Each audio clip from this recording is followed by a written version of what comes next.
had some notes. I'm not going to repeat what everybody has said. I think my job in the next, I'm going to do 20 minutes, I'm not going to do any more than that. If I go 1 second over that, throw whatever you have to hand. But I thought it would be handy just to reconnect to where we started with this word resilience.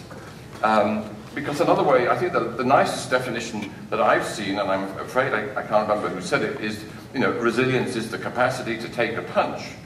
And all this stuff about, you know, ecosystems and very, very poetic metaphors and comparisons we've heard during the day. At the end of the day, what the kind of variety of people are talking about is whatever comes down the track at us will be able to survive it in one way or another. But there are two kind of problems with the debate that's been exploding really in the last 3 to 5 years. The first is that everybody now wants a piece of this resilience pie, so that everybody from the military to the health system, to the university system, cities, mental health experts and so on, everybody is now saying that resilience is the one thing that stands between us and obliteration.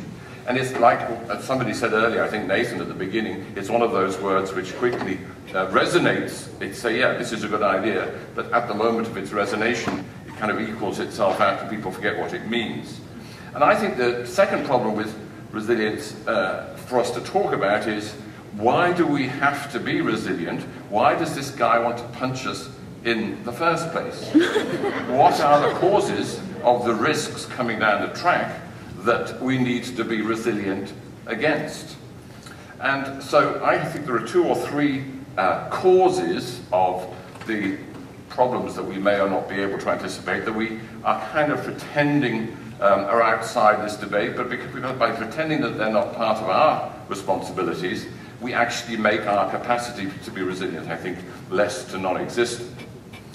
The very biggest elephant in the room, in a kind of practical sense, is the energy intensity of our economy and our society and our civilization, indeed. Hardly mentioned in any of the kind of pictures, except as a kind of little dot on one of these scatter charts that everybody from the World Economic Forum to the National Intelligence Council publishes lists of possible risks, and there's always a little thing called energy depletion, energy disruption, maybe we're going to run out of it, whatever. The problem being that they don't at any point connect this little word energy with its completely all-encompassing shaping of the way that we live. So without laboring that point, just one of my heroes, the person that's educated me most about this energy question, is a man called Earl Cook, who is a kind of ecological anthropologist. And he was the first person in 1971-72 to say, okay, well, we know we have an energy-intensive world. We know that Italians talk about a thermo-industrial in economy. What does it actually mean in numbers? So Earl Cook did a calculation about what he called the amount of energy we take from the environment in order to meet our daily life needs. And it's a kind of, he's written books about it, and it's a scientific come narrative story. The thing that I most kind of was struck at the time was that an average Londoner, I'm extrapolating to today, or a New Yorker needs in round numbers 300,000 kilocalories per day to meet the needs that we have to live in a city, which compares to a hunter-gatherer living before we had something called civilization, who with a bit of fire, a bit of clothing and some food needed 5,000 kilocalories a day. So that's a difference between basically the same body, but with different needs attached to it, of 60 times and rising. So modern man, civilized, I'm going to use the man word here because I think that men have a rather larger part to play in this trajectory. Modern man, civilized man, city-living man, iPhone-toting man. We have decided that we cannot survive without resources of one kind or another 60 times more than Mr. or Mrs. Hunter-Gatherer. And that is accelerating. As you know, it's one of these many hockey stick graphs.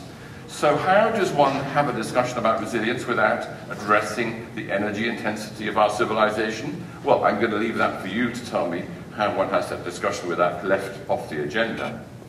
The second thing is the complete lack of connection which accompanies the energy intensity, which is this word that actually Karl Marx first pointed out, the concept of what he called a metabolic rift, a blindness to the nutrients that come from the soils. What many of the speakers today have talked about, if the soils aren't healthy, the planet isn't healthy.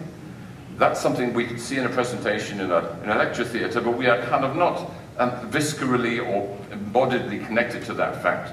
And indeed, on the contrary, we've paved over the soils, we've built buildings. The whole history of urbanization, in one sense or another, is protecting us from the feedback of what the conditions of the living systems are. We've done it with tremendous efficacy and skill, and sometimes with beauty, but the end result is that we are cognitively separated from the conditions of the living systems upon which we depend. So that's why we're not going to be very resilient if we remain in ignorance about the basic life support system. And then thirdly, the notion of growth hasn't been mentioned much in the kind of discussions of resilience. What could go wrong? And there's a man called Tim Morton who's a great, the best sort of slogan in the resilience debate is, he says, the catastrophe is already behind us. Because as you know, in all these discussions about sustainability, there is this kind of going around gently saying, do we need to be guilty, angry? Shall we be cross, or shall we just be practical? Shall we be pragmatic? What Morton says is that what is the worst possible thing that could happen to a species on a planet like the biosphere, which we saw David McConville had that beautiful presentation about the different scales of our story. What's the worst thing you could do to a finite planet of such beauty? The worst thing you could do is to put onto it an economic system that required perpetual growth in order not to collapse. And that this economic system, and it is perpetual growth because it's materially based, should require perpetually increasing throughputs of energy and resources in order to survive. And by the way, that's what we've got. So Morton says that is the catastrophe. We've already had the catastrophe. So the good news is that we're dealing with the consequences of the catastrophe rather than trying to pretend that we're going to do something to stop it happening at all. So that's another way to think about this notion of resilience, about can you take a punch? We're taking it now. Paul Hawken uses this language as well. We're living through the dark days of the consequences of the catastrophe called a growth-based economy. But I must say that I didn't really hear today people confronting that uncomfortable fact. I'm not pretending it's easy. But let me give you the most shocking experience I've had in the last 6 months. I went to a meeting in Sweden of IKEA. I'm not going to pretend that it's, I'm not going to keep it anonymous, it's obvious, the 4th largest user of wood in the world. They have a meeting every year of their 220 sustainability managers for all their product lines. Everything from people who take the lead out of paint, people who take microns off the veneers that get put onto their wardrobes. It's incredible the amount of technical expertise that a company of this gigantic size has amassed over the years. And one of the presentations was from the team that is responsible for the procurement of wood from the world's forests and the mills and so on. And they had a very long and detailed discussion about the different relationship of IKEA to certification, to the problems of supply. But the promise that they made to each other, this was a kind of a meeting about where are we headed, was that from I think the number was 32% of the wood used by this gigantic company at the moment is certified, FSC, and that by 2020, 50% of this wood would be certified and in some way or another, more or less sustainable, from kind of 2% when they started, when the kind of subject wasn't a moot problem. And we had 2 days of that, and then into the room came somebody from high up in this gigantic company who said, I just wanted to kind of say, A, that you're doing great work, and secondly, that it's really important what you're doing, because the good news is the company is going to double in size between now and 2020, and that from a 650 million customer visits today, we're going to be up to 1.6, 1.7 customer visits, 1 billion customer visits in 2020. And I just sat there. I was kind of one of the guest kind of talkers, and I thought, okay, I'm not brilliant at mathematics, but does this not mean that the 50% of the wood that by then is going to be, in any case, uncertified and basically sourced in kind of non-acceptable ways is actually a much larger amount, even than the kind of 30% now? Does this not mean that all the work that everybody in this vast company has done, including these 220 sustainability product managers, is rendered effectively meaningless? And I was kind of, that was the point at which I realized I've spent, like Adam and many people here, like Howard, we heard from this morning, worked with companies to say, we can make things better. But I just think that if we make things better within a logic in which growth is not just cool, but is necessary for survival, then we are fooling ourselves, and we have to find some way to deal with the consequence of the fact that a company which gets greater and bigger on that basis, in which it cannot become totally immaterial, if the growth of the company outpaces the work that we do incrementally in terms of making individual products sustainable, that is not, by any conceivable act of self-delusion, a road towards resilience or sustainability. And so I don't know the answer to that question, but then when I saw Adam on the Keystone X pipeline, I was thinking that is a kind of blatant act of criminality in terms of environmental impact, all across the board. There's something like a company which says we're going to grow and double in size so that the pressure that we already place on the world's forests is going to multiply. I don't think the crime of that growth strategy is any less, personally. And I don't know whether one has I don't think traditional political actions are appropriate. We have to find new strategies for dealing with that unpleasant, uncomfortable fact that perpetual growth is ecocidal on its own terms. We can no longer pretend that incremental doing good by collaborating is going to be an appropriate answer. So I leave that's one of the difficult things. So I don't think so when somebody talked about, I think John was saying we need to kind of inject the principles of goodness into capitalism. I absolutely buy into and am part of the logic that markets are powerful and they're much faster, that companies can be 10 times more nimble and even committed than, for example, institutions or governments or cities. But the fact remains that if you put kind of green ethics into a company which is at the same time remains committed to perpetual growth, it's like Botox ethics. It kind of looks better, but the result is going to be just horrific down the line. So that's what I'm afraid I think about that. When I heard that lovely story from Cheryl about the fishing, it reminded me of one of the big sort of, another one of these oh my god moments that I've had over the years. I went to an island of Bornholm in Denmark, where they have a very ancient fishing community which has fallen onto hard times with the Baltic Sea and the kind of the problems that are appearing everywhere. And I was with some artists, and that's when I realized that artists are so important in helping us to kind of look at things in a fresh way, but also really getting to the heart of it. Because we had a whole pile of experts on sustainable fishing from the point of view of fishing management. We had the sort of supply chains, we had people from supermarkets. But it was the artist who said, a woman from Estonia, she said, in what sense is it really healthy to be talking about the killing of creatures as an industry? Why do we call it an industry? These are living creatures, fine, we can catch them and eat them, but if we industrialize it and they become abstracted, they're no longer in our minds and our relationships to living creatures, as in all other cultures, when people kill things and eat them, they do so with respect. When you turn fishing from a kind of living activity into an industry, then all the bad consequences follow from that, not because the people are bad, but because the mental model of what you're doing is depersonal, I'm not sure what the correct word is, vivifies the kind of real center part of it. So the metabolic rift is not just about being ignorant about the consequences of growth for a forest, if you're in the furniture business. It's also, if you use words like industry to describe your relationship to living things, that it just shapes all of your actions down the line.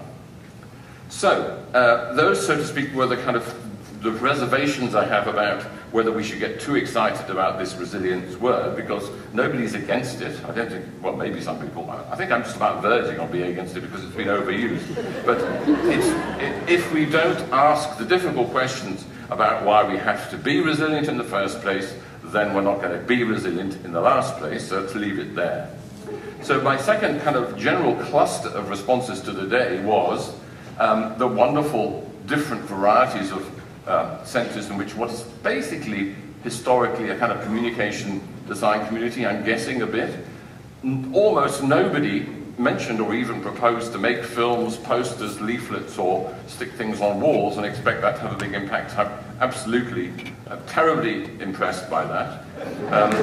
No, seriously, well done to you. Right? So we've got the posters out of our system. We've got those hideous Hessian bags out of our system. We've kind of had a journey and we've left that behind, which is great. And then I thought Tiffany's declaration of interdependence was, what a brilliant kind of concept. It's not a metaphor, it's just a statement. We need to declare the fact that we are dependent on each other, and not just as the other human beings, but on natural systems. But this is where I think the posters obviously are kind of a waste of time, but declarations are not fantastically much better if they're declared in a kind of abstract sense without a proper attention to the nature of the context. And that's where, you know, several of the speakers have been really brilliant about saying you can't analyze things from afar or in abstract. Paul Polak, who's got more experience than most of us, he was talking about he's talked to 3,000 people in depth over the years of his engagements, but one family for 6 hours in order to kind of start moving into a community, or John's notion of the 10 by 10 by 10, that's also brilliant because you start to have a kind of checklist of what is the minimum that we have to do to be respectfully connecting with people in this community or in this place. And just going around with, you know, making films of people or checklists or questionnaires is clearly, maybe it's a small part of it. But this notion of declaration, yeah, it's okay, but it's as a first step towards connecting people in a place and in their place. And I thought that was so powerful from many different perspectives to see people just doing it, so that you don't need me to explain that. That came from all those different presentations. The thing that I think we need to be self-critical about, and I'm a writer and I write stuff, so we all communicate using symbols and languages and forms of indirect representation. It goes back to what Susan Sontag said about photography, that fantastically classical essay called Regarding the Pain of Others, which I'm sure many of you have read, which is kind of triggered by war photography. She asked the question, why is it that if after a rather short period of time we lose the capacity to empathize or even to be moved at all, but when confronted by shocking images, for example, of wars and conflicts with just unspeakable situations that we can't relate to. And that's where the whole discussion about embodied connectivity between people as opposed to just the speech or just the picture or just the film, that's what, 35, 40 years ago now? We're kind of learning that it's not just enough to tell people things by whatever means, unless there is two things. One is they're going to be affected physically and emotionally, and not just, so to speak, intellectually. And also, absolutely crucially, there is something they can do with that information. Because the thing that, the stuff about the war photography was, okay, here's a picture of a child, you know, being horribly killed in a conflict. What am I supposed to do with that? Answer, that was never stated. So I think the responsibility we're having in terms of communication is taking that next step in terms of not telling people what to do, but saying, here are a whole range of activities that somewhere in the world people are doing, which in maybe small ways for now represent the step after you've seen this kind of confronting image. So the notion of tacit knowledge rather than symbolic or represented or mediatized knowledge is, I think, one of the key words I'm taking away today. It's something which designers are inherently good at, and we've had this probably a bit of a generation of a slight diversion of designers feeling under some obligation to pretend to be managers or to pretend to be philosophers or pretend to be, pretend to be also design strategists. What the hell is a design strategist? What designers are brilliant at is communicating by making things. And what designers bring to the table that, analysts or writers or let alone business people have lost that or been totally isolated from the power of making to help people connect emotionally and in a collective way, which I think is across the day very important. And I'm totally guilty of being pretty sort of sniffy about designers making stuff all day long. I said, do we need all this stuff? The answer is no, we don't need the stuff, but we do need the connection that comes from making things together. So I think it's a fundamental difference between making and producing that we can maybe work on in future activities that we do together. And that's why I loved Adam's story about the things that are the stuff side of it. We know it's a problem. It came into my mind that, do you remember Jane Jacobs said that in the future of resources, when we run out of cheap raw materials, we're going to mine the cities and use the materials that are already there to make buildings or whatever stuff we have to make. I think that Adam Werbach is the Jane Jacobs of the closet or the self-storage unit. So he's creating the kind of new generation of going to empty all these receptacles of their stuff. And the social act of doing that, well, the maker movement is already doing so, will be very powerful. So making as connecting is where designers are allowed to get back to being designers, which I hope is something that we take away. I loved the comparison between the kind of visible and the invisible. So Julie Simmons talked about the swirls that tell you where the rocks are. I don't know what that means, but it's one of the more poetic statements I've heard today. And she had a lovely picture of a kind of river with swirls in it, and I'm guessing that's some way of representing how all these invisible phenomena in our society can be made manifest and explicit. And this notion of being in the place, designing and making in the place that Terry talked about, Terry Owen, is something which exists in all sorts of cultures but has been kind of lost from the design world, but we're now coming back to that. Let me just come to a conclusion.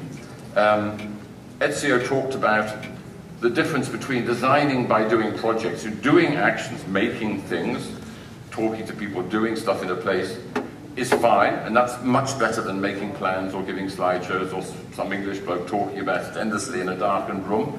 Doing things in the place is great, but we need to have the framework, the kind of mental and explicit knowledge of by what criteria do we judge the quality of this thing that we are doing or this conversation that we are having. And that's where I said we need to make explicit and in the foreground the question of the energy consequences or the resource behavior of this action that we're involved with, and not leaving that to one side. Notions of tempo and the value of work. So is this thing that I'm doing, in this place, is it a kind of adding stress to the system, or is it creating space and time in which people can breathe more than they could before? That's something that's cropped up throughout the day. I love this notion of composting anger that I think Madeline mentioned. That all situations have the potential for conflict, and the trouble is that we designers, and I've kind of been in the world long enough to be like that, we have to solve this question. But I think that again, one of the biggest learnings that I'm taking away today is that complicated systems don't have solutions to them. That was Jeff Barnum from Rios Partners talking about. If we can move away from the notion that as designers our task is to find a problem and then fix the problem, if that's not what we do, it just takes so much weight off our backs, and then also it stops us blundering around the world, seeing problems where other people don't necessarily agree that they're problems at all. But in other words, we need to be in complex situations, whether they are social or economic or ecological, in those situations with people, and in a very kind of humble and kind of quiet way say, okay, how are things going here? Are there things that could be fixed that perhaps with our skills that we can contribute? But doing nothing is a very valuable part of being in a complex situation. Because doing nothing but being there, you are learning and you're beginning to get the trust and the kind of connectivity with the people, which is so important. Breathing the same air beats anything that is mediatized, represented, pictures made of it, or whatever. I love John Bielenberg's notion that his work is not a service. Being a service means you're doing it to or for somebody else and you're not really involved. You probably hope you can charge them for it. The point it also means that whatever the relationship is, you kind of do it and then wash your hands of it. That is one of the structural problems of the design world and the project model of all our businesses and practices. That's kind of got to go. We need to completely rethink our relationships so that we are through time in these situations, rather than, so to speak, jumping in and out from helicopters if you're a rich designer like Adam, or out of canoes or bicycles like the rest of us. I don't know. The point being that it's the time in places that is invested to become respectful and trusted is the kind of value that we're talking about. So I think I should stop. There is no resilience in my mind after hearing today's stories without a properly deep transformation of the economy and our image of the world that we live in. You can't be, resilience is not some kind of tactical management activity that you can kind of put some resources into resilience. Is that the human resources department of resilience, or logistics, or is it, I don't know, we get a consultant? No, it's about reimagining, not intellectually, but in terms of our emotions and our bodies and ourselves, of where we are and what's happening. It's connecting the social and the natural systems, not in a kind of mental way, but just being uncomfortable whenever one is in a situation in which you're talking about social things. Is that where's the water, where's the soil, where is the wind, where are the trees in this situation? If you're just abstractly dealing with social questions without the ecological, without the living systems, then there is something missing, and that's bad. So yeah, the message I take away from Compost Modern 13 is that we have to reconnect with our wild side, and I personally think that's great, and I'm looking forward to that. So, thank you.